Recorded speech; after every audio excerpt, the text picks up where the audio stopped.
I've been playing Marvel Rivals for at least 2 hours a day since my promise, but also since the first episode as well. I have been getting better. I actually should turn on my PS5 to kind of see the stats. OMG, I also found out that my phone holder that I just bought off of Amazon, that I don't know if you guys can hear me like clinking around right now, but it can double as my controller holder, and it's been great to, you know, keep my desk space tidy and organized, especially because I have like my computer on my desk as well. As I pull up the game right now to tell you guys my current stats for season 0, that's ending in a couple of days as of this recording, I also wanted to let you guys know that Catherine Hahn did not win the Golden Globe. I forgot who won. We support that winner. Catherine supports that winner. Oh my gosh, it sounds like I'm a Catherine stan. It doesn't help that this show is namesake after the Agatha all along. I do love Catherine Hahn though. I think she's hilarious. I don't know how I went this long without being a somewhat stan of her. I don't want to say stan. I'm a fan. I'm getting off topic. The game's taking too long to load. But yeah, I just wanted that update from the last episode because I recorded it before the Golden Globes, and now the Golden Globes are over. And we have the awards of our hearts, and Catherine Hahn wins them all. Anyways, that is not what this episode is about. This episode is about Marvel Rivals, not just the game. I also wanted to go into depth about the comics that were released following the game, or in tandem, I guess. It's a 6-part series. I need to figure out what parts of the game connect to the comic. Oh my gosh, it sounds like I don't know. Basically, what I'm doing for this podcast is we're gonna just break down the first 3 issues of the 6-part series and connect it to the gameplay that I've seen so far. I just recently, to earn an achievement, went into the lore of each hero in the game, because if you don't play Marvel Rivals, or if you don't know, to earn the achievement of, I'm pulling it up right now, one moment, is it Chronoverse Saga? Hold on. No, okay, I found it. In achievements, there's different categories of achievements. One of the categories is Galactica's Guide, and the achievement is Heroic Honor. Read 33 hero stories. I forgot how much points you receive from that to earn the big achievement gift, but I finished it yesterday. Did I read the hero stories? No, but I will before this podcast ends, because I am super interested in the lore. One thing I like about this game is that there is specifically a lore tab when you select the hero profiles, and I will need to read them before more get unlocked / added. Right now, each hero out of the 33 have only 1 page available. And this is completely separate from the comics, if you don't know. And by the comics, I don't mean the 6-part issue that we're about to dive into, but the comics that you can unlock the pages in the game. I'm edging you guys. Before we get into the story, let's talk about my stats and where I'm at in the game so far. OMG, I'm looking at them right now, and I did not realize it tells you how many minutes you've played of each hero that you've ever selected. Oh my goodness. Oh my goodness. Okay. Since the recording of my first episode, which was about a week ago, less than maybe, I was a Cloak and Dagger main, still am, period. I love those too. I like that the voice lines for these characters have them locked in. I think Cloak literally says, me and Tandy are locked in. Because Moon Knight is like, hey, whenever you want to ditch that girl, let me know. And he's like, nah, me and Tandy locked in. Don't you worry about us. That's not exact quotes, but it's something like that. Anyway, I have 15 and a half hours logged for Cloak and Dagger. And since then, I've been trying to play other roles away from strategist, trying to do Vanguard, and I'm pulling up the roles right now because I keep calling them what they are an equivalent to Overwatch, because that's what everybody else is using, especially my friends. So like support DSP, DPS. It's DPS. I always forget it, and I'm so sorry. That I'm gonna keep that in. I don't care if that's embarrassing. DPS, damage per second, and tank. But in Marvel Rivals, the support is strategist, the duelist is DPS, and tank is Vanguard. Or Vanguard is tank. Blah, blah, blah. So you get it, and I think at this point, we gotta start making them interchangeable, because I'm gonna get confused again as a novice gamer. I think I'm not novice anymore. I think I'm pretty proficient. Not above average. Maybe above average. Let me not say proficient, because my rank ain't that high. And right now, I'm in silver rank, by the way. If that means anything to you guys, I need to rank up before the season ends in a couple of days. But I want to keep unlocking more achievements. So that's why I've also been playing other characters. Right now, the other heroes that I have in my view without scrolling down, aside from Cloak and Dagger, are Groot. I've played him for 2.4 hours. The Punisher's 2.3 hours. Luna Snow's 35 minutes, which is crazy because I started off playing Luna Snow, so I would have thought that would have been higher. Doctor Strange is 34 minutes. Jeff is 29 minutes. Actually, that's a lie about Luna. I started with Jeff because I've said this in a previous episode. He reminds me of Kirby in Smash, so he's the easy pick for newcomers. I have 22 minutes on Moon Knight. I want to get him up. I definitely want to get the Punisher up, even though he's already at 2 hours. But compared to how many hours I've played in general, that's a lot. And everybody else is under 10 minutes. So like Scarlet Witch, Mantis, Thor, Hawkeye, Magic. I played Magic today for the first time. So she's only logged in for 3 minutes because I couldn't handle her. I've played 105 matches, but have only won 52 of them, which means I'm at a 49% rate of winning. Is that? No, I don't think that's how it works. My math's probably really wrong. Go ahead, flame me. That's okay. I have 977 KOs logged in, 1,464 assists, and my best KO streak was 21 kills. Like, that's pretty good. For me, someone who just got back into gaming after like 5 years hiatus, and I've never played on a PlayStation like this before, I'm going to give myself props. Small wins, you know? I'm sure that the KO streak is from the Punisher, but I might be wrong. I wish I could see it, and if you know how and you're listening to this, let me know. Maybe by the time you tell me, I've already played it. OMG, you could see the history. I need to explore this game more, and maybe I'll do it on this podcast in a later episode, because I did not know you could play back. I kind of did, because I know my brother, who gave me the PS5, has been watching me. That's what he said. He's like, I see what you're doing, and he's been giving me tips on how to be a better support and a better tank. But I did not realize the matches were recorded so in depth. Oh my goodness. I mean, I've obviously recording them myself. You guys have probably been watching these videos, but the more I know.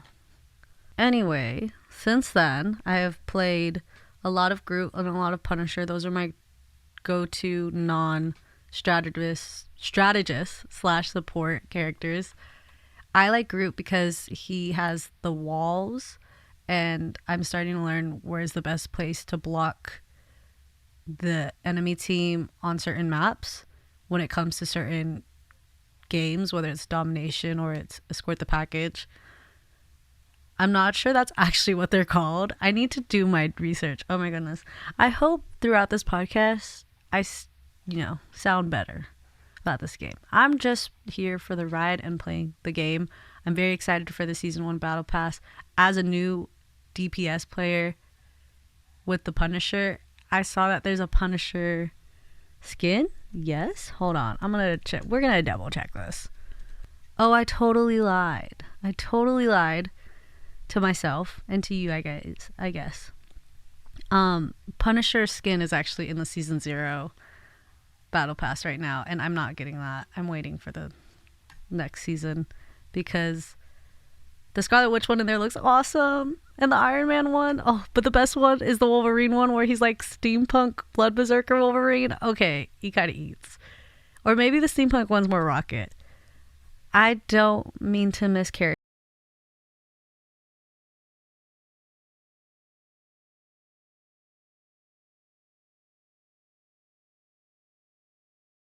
Hey, let's actually get away from the game for a moment and let's talk about the comic because I've been, you know, dragging this on for about like 10 minutes now. So, here's your spoiler warning right now for the comics. If I should have gave that in the beginning, I'm sorry. But I'm going to break down kind of what happens in the first few issues because they all kind of mash together. And something that I like about the game is you can read what's in the game to get a bit of more lore for the comics. Like in the Galactics dinner thing you can unlock in the game, a fun fact reads every alternate reality is connected by the threads of the web of life and destiny, which is something that in the game you are protecting and escorting. And in the comics, it's something that they are trying to either plug it in or just like wait it out. And by they, I mean Master Weaver and Spider Zero. Spider Zero is Master Weaver's apprentice, but they have their own teams respectively with their own objectives. For example, Spider Zero wants to plug in the web of life and destiny into cyberspace, thinking it's the fastest way to repair the time stream against Doctor Doom, who has made too much chronovium with his alternate self, if I'm getting that correct. If I'm not, feel free to comment and let me know or fact check this. It's your job to do that too for everything that you consume. But Doctor Doom fucked shit up, made a new element, and it's fucked up the time streams and created a time entanglement.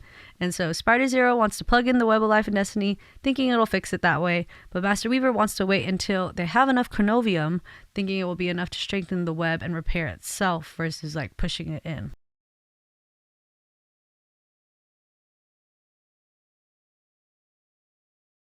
Kind of like in the game, Spider Zero's team, which in the comics is like illustrated as like red, which is Penny Parker as the leader, Venom, Wolverine, Namor, Bruce Banner, and Doctor Strange.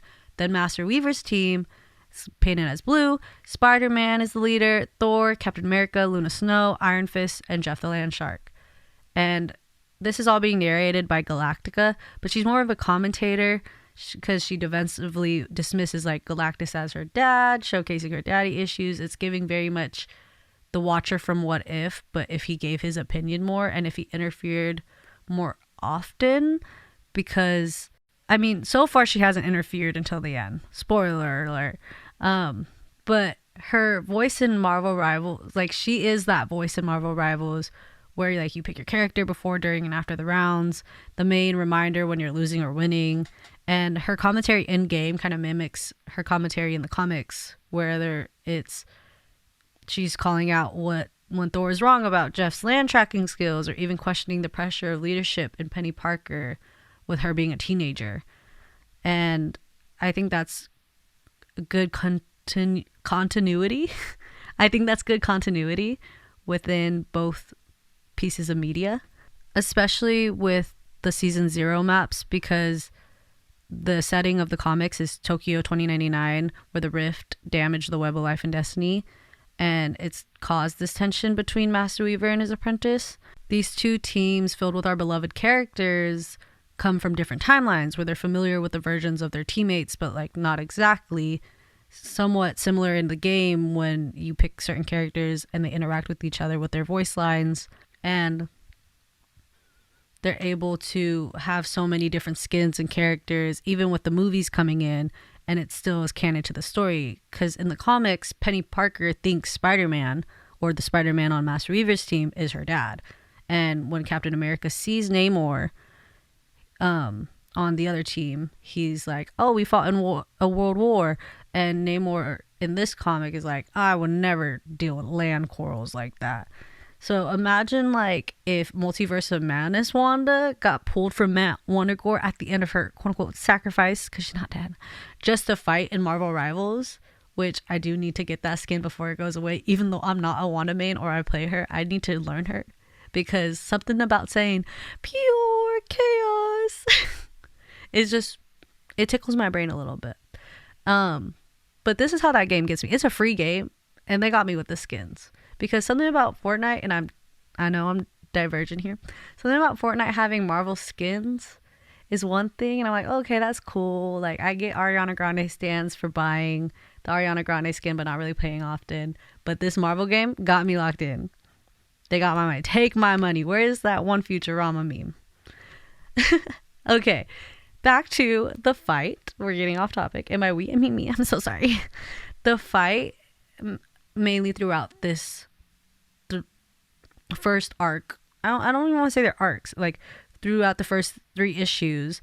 I won't really go into full detail about what happens, but I'm gonna highlight certain parts. Like during the Tokyo 2099 fight, which is where they start, Wolverine does get zapped after Thor's hammer hits Captain America's shield. And I need to see this type of team up in the game, like the Avengers clip, because that'd be awesome. And then Penny Parker's team eventually escapes from that fight, but she's too busy singing Luna Snow after they've escaped that the other team finds her again. And I get her too, because if I was fighting a super powered version of Kaylani in another universe, honestly, I'd concede immediately. Give me Kaylani with those gray streaks again. She was giving Agatha Harkness. She was. No one tell me, like, I'm talking like comic Agatha Harkness. You guys don't want to talk about, I'm putting up a picture on the screen if you're watching the video version of this. But, anyways, eventually once they're found and Bruce sees Luna Snow, he hulks out because Luna did something to him, but Luna mistakes him for Amadeus Cho, and we love a good Amadeus Cho reference. He's one of my favorite Hulks of all time throughout all Marvel media, so I'm hoping we get a Amadeus Cho skin or another character, because we need more tanks and strategists in this game, like for real. Eventually, after that second fight, Doctor Strange helps his team, except Namor, escaped while creating a portal, but Spider-Man is able to web and like keep clinging on to them before the portal closes. And it's just like Spider-Man in the game, because I feel like there's always those Spider-Man players swinging all over the damn place and neither team can catch them. Like, and I mean, they're healers, and us as DPS or tanks can't fucking catch them. And sometimes you can't even tell if they're doing damage until the end of the game and you see that they ain't really doing damage. But 2 characters who are Namor and Jeff, because when they're played right, I mean, when Spider-Man is played right, he could do damage too, but Namor and Jeff, like, as a proficient player, you can't go wrong with them. In the comics, they meet, and it seems like instead of fighting for their sides, they team up together, and Jeff has this, like, really, like, smirky, like, smile on his face. It's true to their loyalty of the sea, and I'm surprised they don't have a team up activated in game. And maybe we'll have it in the future. Who knows? I definitely need to learn Namor.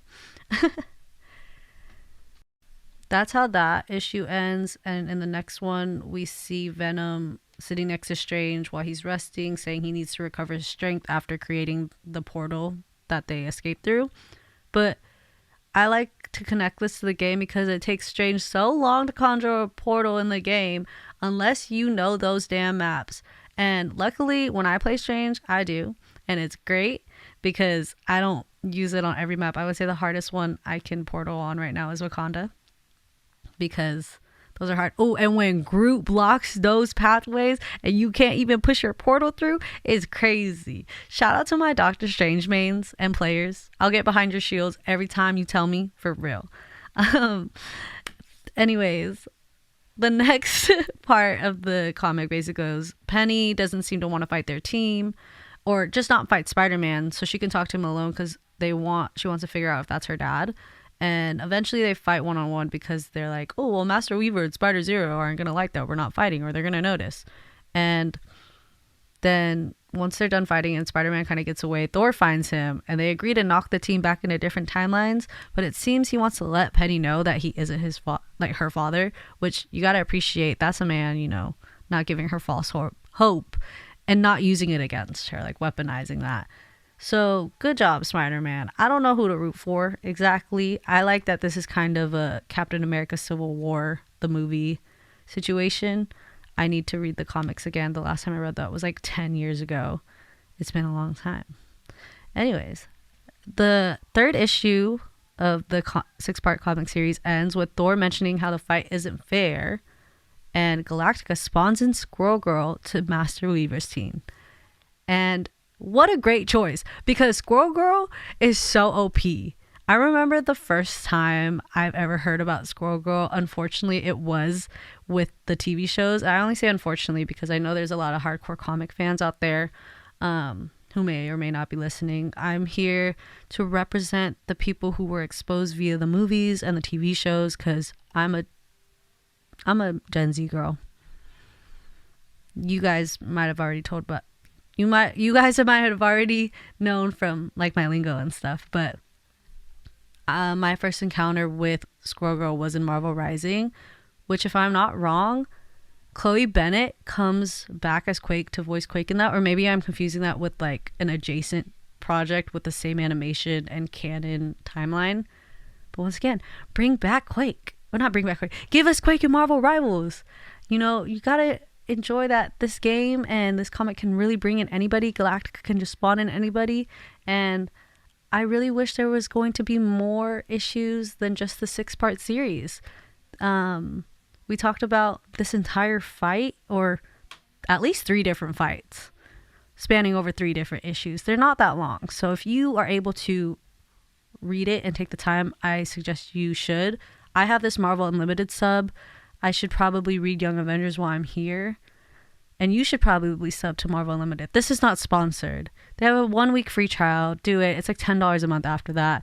And if you were able to get it before 2024 ended, you got a free Jeff spray, which I don't know why I'm promoting that now, but if you got that free Jeff spray, I'm really jealous because I should have did that then. But yeah, I'm so excited to keep talking about Marvel Rivals and update you guys on my progress, and we'll find out what other Marvel things I want to yap about in the next episode. Thank you guys. Good night, goodbye, good weekend. Have a great day. Lock in. Don't let your team down.